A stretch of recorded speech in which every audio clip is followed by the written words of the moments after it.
I live in a medium-sized town a few hours west of Milwaukee, near the Wisconsin border. This eerie event took place at a small park in the center of town, surrounded by about 4 to 5 acres of woodland. It all began in the early 90s, probably 1992 or 1993, back when I was in 6th grade. A few friends and I had heard about the tale of the woman in the woods. The story said that a child vanished after seeing a ghostly figure of a woman dressed in white sometime in 1986.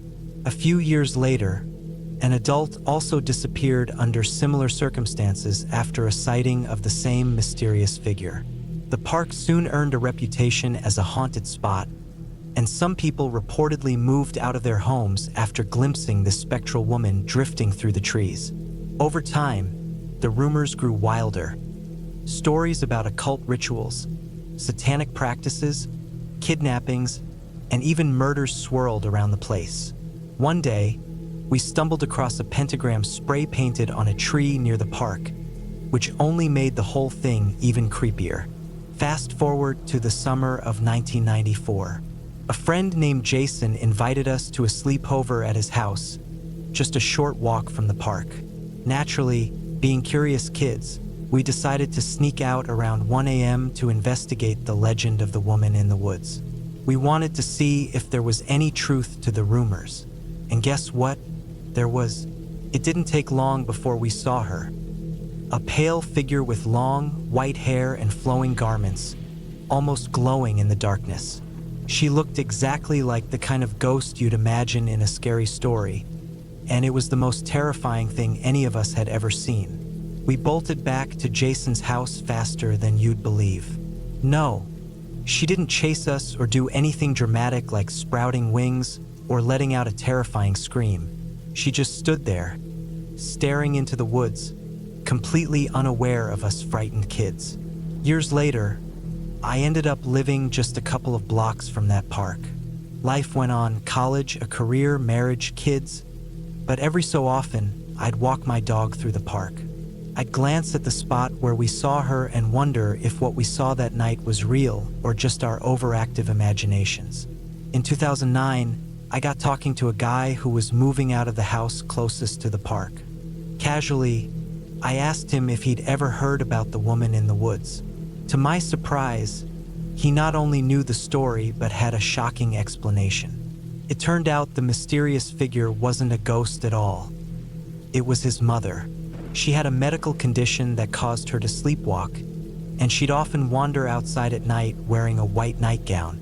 She had unwittingly become the center of a local legend. So, there it was, the woman in the woods, not a ghost but a real person with a real-life explanation. It made me rethink how quickly we assume things, especially when stories seem impossible or bizarre.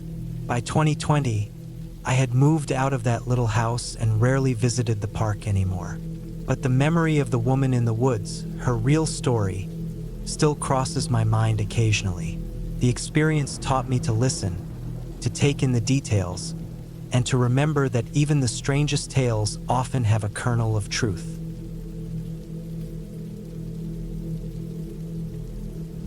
Picture this: a small, unremarkable town, a dot on the map, but just outside of it stood a house. Not your typical spooky mansion, just an old, weathered place, quiet and alone on the edge of town. The thing is, no one dared go near it, not since what had happened there. There was this group of us, Alex, Emma, Nate, and me. We were the adventurous ones, always looking for something exciting to do. One day, we heard about the old Harper House, a relic from decades past, untouched and abandoned. The rumors? Whispers about eerie noises, flickering lights, and shadows that seemed to move when no one was watching. One night, feeling bold and invincible, we decided to see it for ourselves. Armed with flashlights and nervous jokes, we made our way to the rickety front door. When we nudged it, the door groaned open, almost like it was inviting us in. For a moment, we hesitated, but curiosity got the better of us. Inside, the air felt heavy and strange, and an unnatural stillness surrounded us.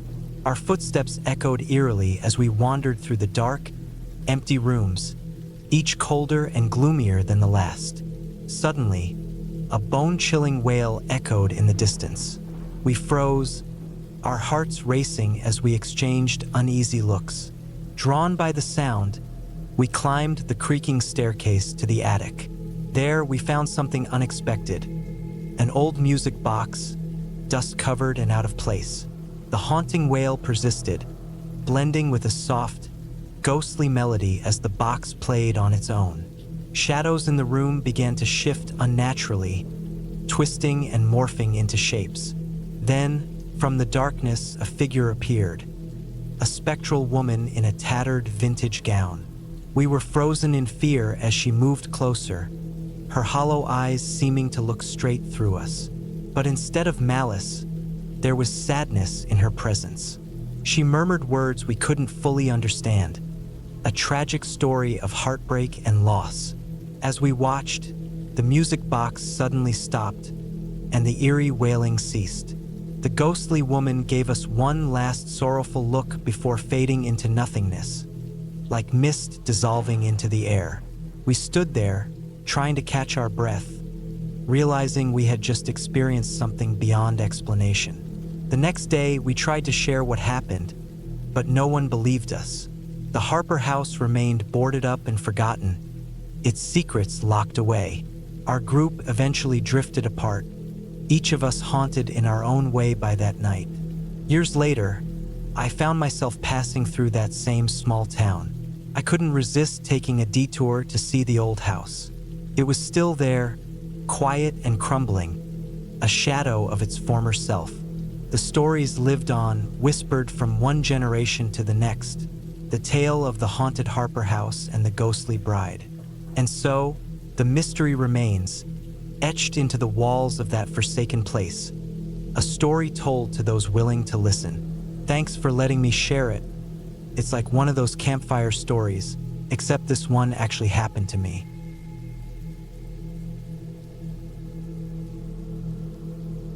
It was our usual routine to head into the hills and gather firewood. Dad would cut the trees and we'd help load them into the truck. One afternoon, we decided to take a different back road on the far side of the valley. No big reason. Dad just wanted to switch things up. This road was in rough shape, full of rocks and fallen branches. As we made our way through, a strange, uneasy feeling crept over me. I couldn't tell if it was fatigue or something else, but the entire mountain felt wrong. My younger brother, Ben, suddenly blurted out, "Does anyone else feel like we shouldn't be here?" My older brother, Luke, and I stopped in our tracks, both nodding in agreement. Something was definitely off. Dad, already ahead and signaling us to keep moving, honked impatiently. Reluctantly, we continued clearing the road until we reached a small clearing. Dad started cutting wood, and we began loading the truck, but that eerie feeling wouldn't leave me. Just as we were about to finish, Dad abruptly told us to pack up and leave. It was odd because the truck wasn't fully loaded yet, but he seemed eager to get out of there. Heading back down, the heavy tension started to lift, and we began joking around again. Then, out of nowhere, a brown shape darted in front of the truck. Dad slammed on the brakes, and we found ourselves staring at a mangled deer lying in the road. Dad got out to check, and I followed. The deer was in terrible shape. Its eyes were gone, its tongue hung out, and the stench of decay was overpowering. Even worse, it was crawling with maggots. The deer had clearly been dead for days, maybe weeks. I stumbled back, gagging, when a piercing scream echoed from the trees. Dad bolted back to the truck, and we sped down the mountain, the engine roaring as if it could outrun the sound. As soon as we broke through the tree line, everything went silent. Back at home, no one said a word. Dad looked deeply unsettled, his face a mix of fear and confusion. Finally, he admitted he'd felt uneasy the entire day, noticing shadows shifting in the woods. That deer, he said, wasn't just roadkill, it felt like a warning. We skipped firewood for the rest of the season. Dad ended up buying what we needed instead. The next year, we cautiously resumed collecting wood, but we never went back to that side of the valley. Not that it mattered much, the Forest Service had closed the road anyway. The only way in now is by foot, and none of us are eager to try. To this day, we have no idea what chased us out of those woods. Something up there didn't want us around, and maybe it's better that way. The memory of those screams still lingers, reminding me that some mysteries are best left unsolved. Life went on, but those woods, they're off limits for good.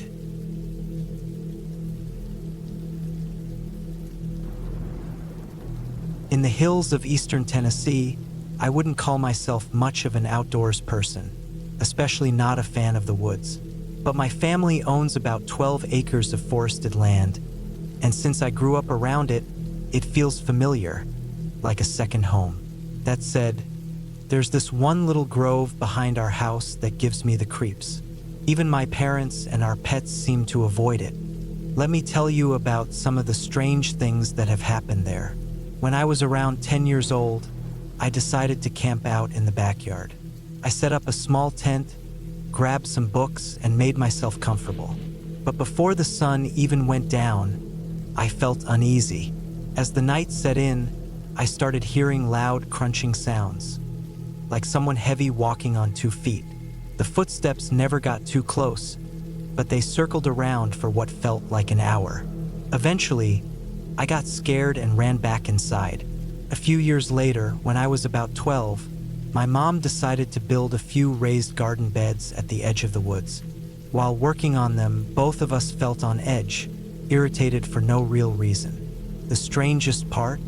It was unnaturally quiet, like the kind of silence that messes with your thoughts. My mom always insisted I stay nearby whenever she worked on those beds because she said she felt weird being out there alone. Then there was this one time when I was 15. My mom was giving me a haircut in the backyard, a pretty normal thing for us. But out of nowhere, I started feeling like I couldn't catch my breath. The air felt heavy, and my mom, who's usually great with scissors, accidentally nicked me near my left eye. Her expression was vacant, like she wasn't fully there. I still have the small scar from that day. Now I'm 24, and I haven't ventured into that patch of woods in close to a decade. But sometimes, when I glance at it from the house, I get this odd, unsettling feeling. It's like the backyard has its own rules, and we're better off leaving it alone. That sense of being watched? Yeah, it's constant when you're near that area. My parents and our pets all steer clear of it too.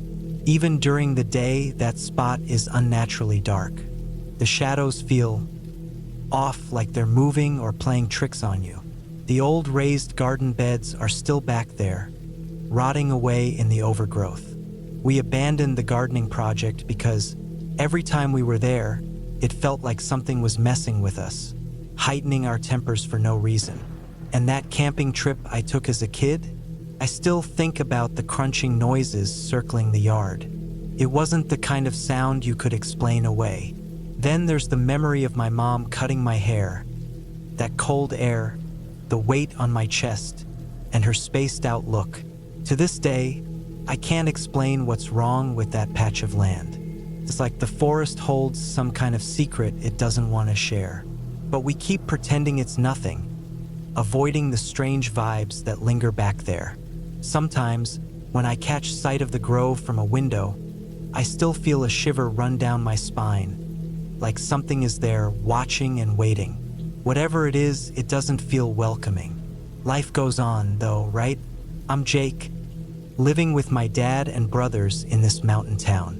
After school, it's just another day out here, but that backyard? It's a mystery I'd rather not solve.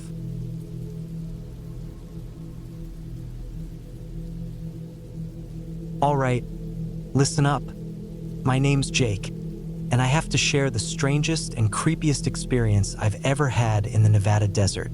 I'm big on exploring and spend almost every weekend roaming around the Great Basin, particularly this little mountain range near Eerie. There's this spot on the Salt Flats I absolutely love camping at. It's so remote, probably 15 miles from the nearest dirt road. Just endless flat salt stretching for miles. One day, it was late summer, August 30th, 2018. The heat was brutal, 105 degrees. I set up camp under my tarp for some shade. The silence out there was surreal. Around 6:30 in the evening, I woke up from a nap, still drenched in sweat. I got up to chop some wood, and then, out of nowhere, I heard crunching footsteps behind me. I turned around and saw this girl, maybe 17, wearing a bright tie-dye tank top and ripped jean shorts. She had no backpack, no water, just a pair of worn-out sneakers, walking through the blazing heat like it was nothing. I was so confused. I said something like, "Hot day for a walk, huh?" She just nodded and pointed behind her, saying, "My friends are back there." I looked where she pointed, but there was no one in sight. She kept walking toward the mountains, not even slowing down or sweating. It was so bizarre. I grabbed my binoculars to make sure I wasn't imagining things. She was still there, now about half a mile away, and I could somehow still hear her footsteps. Then her phone rang. She answered and started chatting like it was the most normal thing in the world. I just stood there, dumbfounded, watching her walk further and further toward the mountains. The strangest part? She never once looked back at me. Suddenly, I heard the roar of a vehicle. A truck was speeding across the salt flats in her direction. It was an old black SUV, kicking up clouds of dust. The driver spun it around in a circle, almost like they were signaling something, then sped off toward the highway. By now, I was on edge. I started thinking it might be some kind of setup. I loaded my rifle just in case. I decided to move my camp to another spot that night, feeling too uneasy to stay where I was. The next day, I called the local sheriff's office to report what I'd seen. They listened but didn't seem too concerned. No one else had reported anything strange, and there wasn't much they could do. To this day, I can't figure out what happened. Who was that girl? Why was she walking alone in the middle of the desert with no supplies? And what was the deal with that SUV tearing through the flats like they were on some secret mission? The whole thing still gives me chills. I haven't been back to that campsite since. I keep wondering if I stumbled onto something I wasn't supposed to see. The desert has a way of keeping its secrets, and I feel like I got a brief glimpse into one of them. Maybe it was just a series of odd coincidences, or maybe there's more to it. Something I'll never understand. Either way, it's a story I'll be telling around campfires for years to come.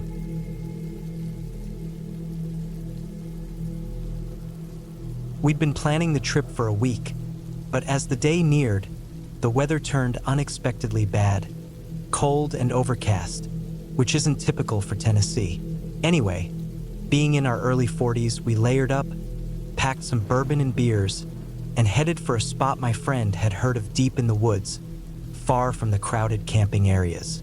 After about 25 minutes of rough, uneven dirt roads and dodging fallen branches, the rain started. Before long, it became sleet. Eventually, we stumbled upon a clearing marked by an overgrown path and the rusted remains of an old pickup truck. We set up our tents, cracked open the bourbon, and tried to get the tents ready before the alcohol took over. Took a bit of effort, but we finally succeeded and managed to get a fire going. The next morning, I woke to the sound of something heavy being dragged across the ground outside my tent. Peeking out, I saw an old, beat-up station wagon, its faded paint flaking off, towing the remains of the pickup with a chain. A woman was behind the wheel, a man sat beside her, and a few shirtless kids crowded into the back. They looked like they hadn't seen a comfortable day in years, their eyes carrying the weight of deep poverty. The woman rolled down her window and spoke in a gravelly, tobacco-tinged voice. She asked if we were doing drugs, and we quickly explained we were just drinking. She let out a raspy laugh and muttered something about government helicopters always flying overhead. Then she mentioned it was her land and invited us to come to church, saying we'd meet folks like Tina and the others. When she drove off, we exchanged uneasy glances and laughed nervously, trying to shake off the weirdness. Later that day, we decided to hike up the hill she'd mentioned. But when we got there, we found nothing. No clearing, no structures. Just endless trees stretching as far as we could see. The whole encounter replayed in my mind. Her eyes, the kids, the strange laughter. Something felt wrong. We didn't stay long. By midday, we'd packed up and were heading back, feeling like it was safer to trust our instincts. As we left, the dense woods seemed to exhale, like they were relieved to see us go. But even as we drove away, I couldn't shake the sensation of being watched. Shadows moved in the corners of my vision, darting between the trees, and faint echoes of laughter seemed to follow us. My friend tried to lighten the mood with jokes and music, but I couldn't relax. The further we got from the hill, the easier it was to breathe, like breaking free of a heavy fog. Eventually, we reached the nearest town, a tiny place with one stoplight and a population you could count on your fingers. Even back in familiar territory, though, I couldn't forget the woman's voice or the kids' empty stares. Days later, news broke about a group of hikers who had vanished in those same woods. Authorities searched tirelessly, but the forest seemed unwilling to give up its secrets. I couldn't help but wonder if those hikers had encountered the same station wagon, the same eerie laughter. We never talked about that trip again. Over time, the unease faded, blending into the background of our lives. Still, every now and then, when I see a dilapidated car or hear a faint sound in the distance, the memory surfaces. It lingers, a haunting reminder that some encounters leave marks that never fully fade.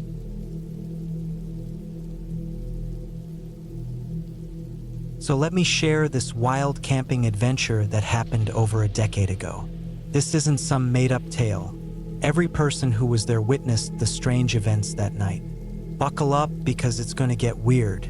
My girlfriend at the time decided to surprise me with an impromptu overnight camping trip. Sweet, right? We packed a bag, hit the road, and I was imagining a cozy cabin or something. Nope, turns out it was a rugged, off-the-grid camping spot. Not really my style, but I went along with it. We drove way out into the middle of nowhere. The campground was completely deserted, which felt a little creepy. We set up a fire pit, cooked a decent meal, and things were pretty calm. As the sun set, we got comfortable in the tent, ready to call it a night. But then the weirdness started. Scratching noises outside the tent caught our attention. At first, I thought it might be a branch or some animal messing around. The sound stopped and we tried to brush it off.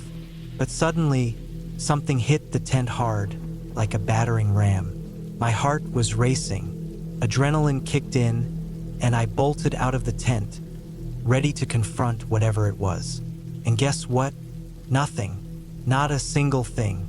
Just eerie silence and darkness. I yelled into the night but got no reply. The air suddenly felt freezing, and this overwhelming sense of being watched set in. I told my girlfriend to grab the car keys, and we hurried out of the tent. As we power walked to the car, the sensation of being watched got stronger. I'm not usually one to panic, but I was genuinely terrified. It felt like eyes were boring into us from the shadows, and the unnerving silence made it worse. We jumped in the car, and relief washed over me when the engine roared to life. But the nightmare wasn't over. The car's cabin filled with this bizarre, high-pitched ringing. It wasn't a normal car noise. It was like a relentless, maddening bell sound that wouldn't stop. It went on for about 10 agonizing minutes, then vanished as suddenly as it started. The tension, fear, and noise, all gone in an instant. We were too shaken to stay, so we drove to a truck stop diner and slept in the parking lot.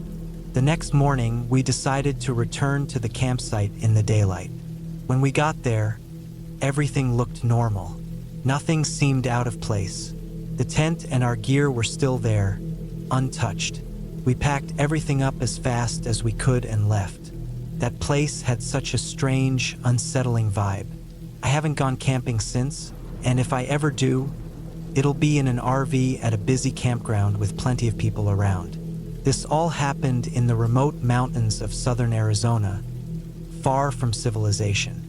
Crazy, right?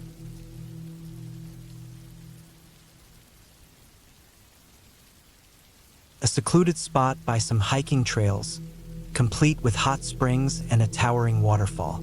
Total seclusion, no one for miles. We set up camp, spent the day hiking, soaking in the springs, and enjoying the quiet. But everything spiraled out of control the next morning. Our once tranquil campsite looked like a tornado had hit. The fire pit was wrecked, the cooler thrown aside, food scattered all over, and my portable speaker smashed near a tree. To top it off, every car door, including the trunk, was wide open. I just stood there, stunned, trying to piece it all together. The peaceful woods from the day before suddenly felt strange and unwelcoming. My ex started yelling at me, saying it was my fault for not locking the car. I swore I had locked it, but when I went to grab the keys from my bag in the tent, they were missing. Later, I found them lying on the ground near the car. We scrambled to gather our stuff, threw it into the trunk, and drove away as fast as we could. On the way back, my ex admitted something chilling. He told me he'd had a dream the night before. A figure crouched over him in the tent, holding his gun, just staring. When I tried to ask more, he shut down and refused to explain further. Even after we left the campsite, the eerie feeling stuck with us like a heavy shadow. My ex wouldn't talk about his dream anymore, and anytime I brought it up, he clammed up. In the days that followed, we both struggled to sleep. I'd wake up in the middle of the night, feeling like someone, or something, was watching me. What used to be a calming memory of the woods now made my skin crawl. One evening, while we were trying to distract ourselves at home, my ex blurted out, "Do you ever feel like something came back with us?" I froze. It was exactly what I'd been thinking, but was too afraid to say. The more we talked, the more we realized we weren't imagining things. We both had unsettling dreams and saw strange shadows in the corners of our rooms. The worst part came when I started hearing faint whispers when no one else was around. My ex, usually the rational one, admitted he heard them too. The whispers weren't clear, just murmurs, like far-off conversations. We decided to face our fears and return to the campsite. This time, the woods felt different, darker, heavier. When we reached the spot where we had camped, a chill ran through me. The broken pieces of my speaker were still scattered on the ground. It felt like the woods had absorbed the chaos of that night and were holding on to it. Then we heard it, the faint sound of footsteps and rustling leaves. Panic set in and we bolted back to the car. Whatever had followed us or remained in those woods didn't seem ready to let us go. We sped away, leaving that eerie place far behind. Even now, I can't shake the feeling that something beyond explanation touched our lives in those woods. The whispers, the dreams, the strange presence. It's all seared into my memory, a haunting reminder that some places are better left untouched.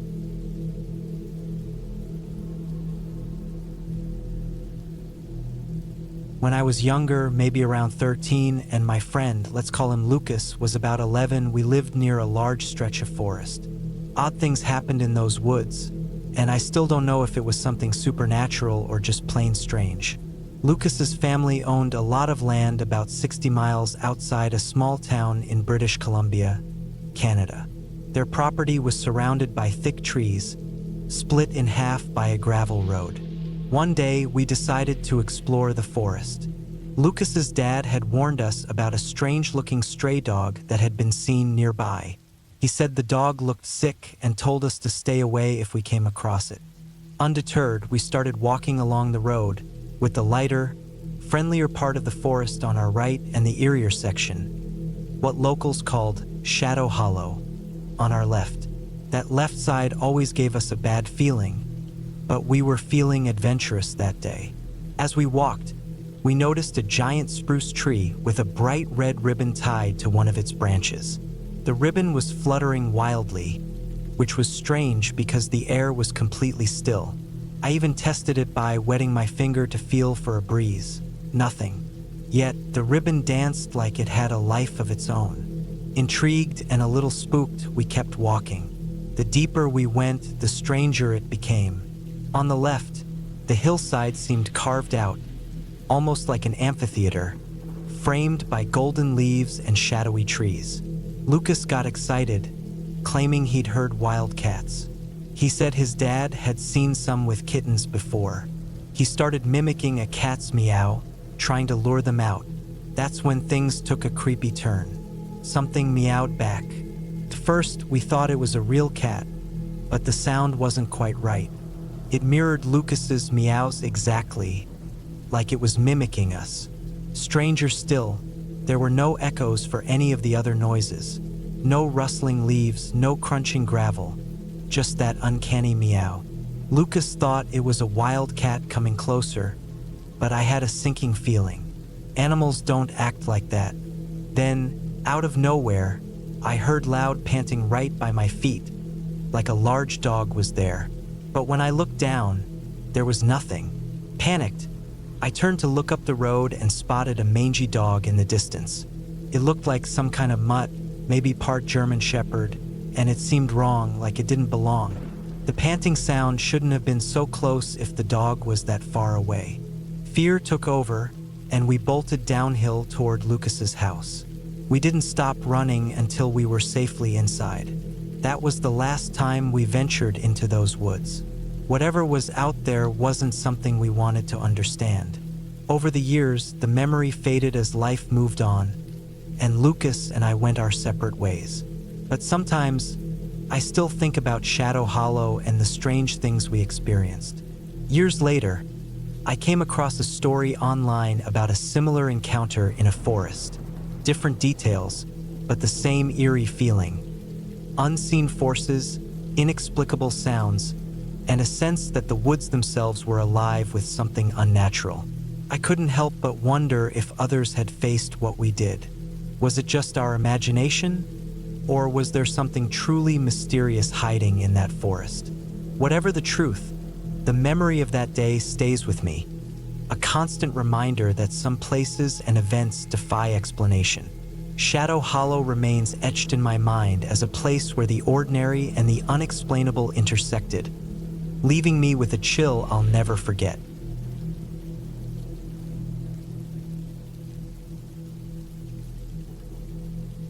The sun was just starting to rise as I set off for the trailhead. I'd planned this hike for weeks, carefully researching the route and checking the weather.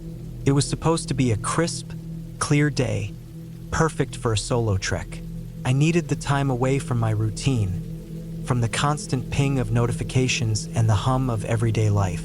The trail was one of the lesser-known ones, winding through a dense forest and eventually climbing up to a ridge with panoramic views. I parked my car at the gravel lot, which was empty except for a rusted truck that looked like it hadn't moved in years. The air was cold but invigorating as I laced up my boots and hoisted my pack. I had everything I needed: water, snacks, a first aid kit, a map, and a fully charged phone. The weight of my pack was reassuring, a reminder that I was prepared for anything. The first mile was uneventful, the trail a well-worn path through towering pines. The forest was alive with sound. The crunch of leaves underfoot, the distant call of birds, and the occasional rustle of something small darting through the underbrush. The solitude was exactly what I'd been craving. There was something meditative about the steady rhythm of walking, the way my thoughts started to untangle themselves with each step. About an hour in, the trail began to climb more steeply. The trees thinned, and patches of sunlight dappled the ground. I paused to catch my breath and take a sip of water. That's when I noticed the first sign that something was off. A faint, almost imperceptible smell. It was metallic, sharp, and out of place among the earthy scents of the forest. I brushed it off as my imagination and kept moving. The trail grew rougher as I ascended, the dirt giving way to loose rocks and exposed roots. My focus shifted to my footing, careful not to twist an ankle. The forest grew quieter, the birdsong replaced by an eerie stillness. I told myself it was just the altitude, the thinning trees absorbing less sound. But the silence pressed against me, heavy and unnatural. After another hour of climbing, I reached a small clearing. It was the perfect spot to rest and refuel. I dropped my pack, stretched my legs, and sat on a fallen log. The view was stunning. Rolling hills blanketed in green, the morning mist still clinging to the valleys below. As I unwrapped a granola bar, I noticed something odd. There were faint markings on the ground, almost like scratches, leading from the edge of the clearing into the forest. They didn't look like animal tracks or anything natural. They were too straight, too deliberate. Curiosity got the better of me, and I followed the markings a few steps into the trees. They led to a shallow depression in the ground, filled with a dark, sticky substance. My stomach turned as I realized it was blood. A lot of it, too much for it to be from a small animal. My mind raced through explanations. A wounded deer, maybe a predator's kill? But there were no other signs, no fur, no tracks, nothing to explain what I was seeing. I backed away, my heart pounding. The logical part of my brain told me to turn around and head back to my car. But another part of me, the part that had brought me out here in the first place, pushed me to keep going. I told myself it was nothing, just nature being nature. I packed up my things and pressed on. The trail grew even steeper, the forest darker. Clouds had begun to roll in, blocking out the sun. I checked my watch and realized I'd been hiking longer than I'd planned. The ridge was supposed to be just ahead, but the trail seemed to stretch endlessly. My legs ached, and the metallic smell from earlier was back, stronger this time, clung to the air, making my stomach churn. Then I saw it, a structure barely visible through the trees. It was a small cabin, weathered and leaning to one side. This wasn't on the map. I hesitated, debating whether to investigate. Something about it felt wrong, but I told myself it was just an old hunter's shack or maybe a ranger's outpost. I approached cautiously, the wooden boards creaking under my boots as I stepped onto the porch. The door was ajar, swinging slightly in the breeze. Inside, it was dark, the only light coming from a single broken window. The smell hit me first, a nauseating mix of rot and mildew. My eyes adjusted, and I saw that the interior was empty except for a broken chair and a table covered in scratches.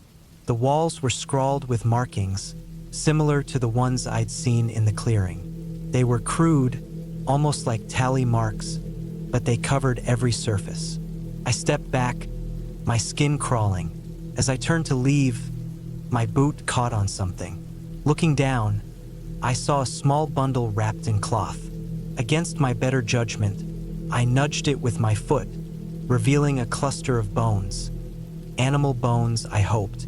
My breath quickened as I backed out of the cabin and onto the trail. I'd had enough. It was time to head back. But as I retraced my steps, the trail looked different. The trees seemed denser, the path less distinct. I pulled out my map and compass, trying to orient myself, but nothing matched. My phone had no signal and the GPS was useless. Panic set in as I realized I was lost.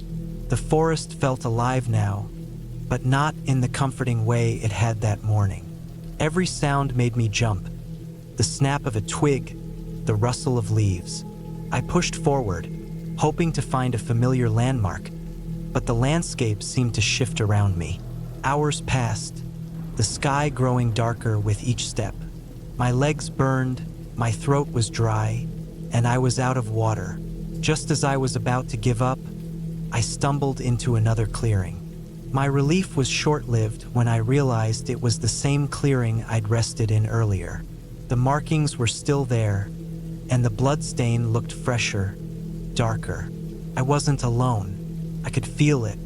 I heard movement behind me and spun around, my heart in my throat. Nothing, just trees and shadows. I grabbed a branch from the ground, holding it like a weapon, and backed away. The metallic smell was overwhelming now, making my head spin.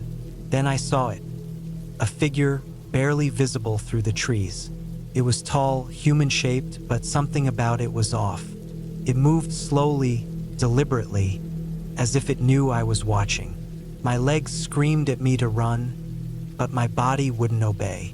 The figure stopped at the edge of the clearing, just staring.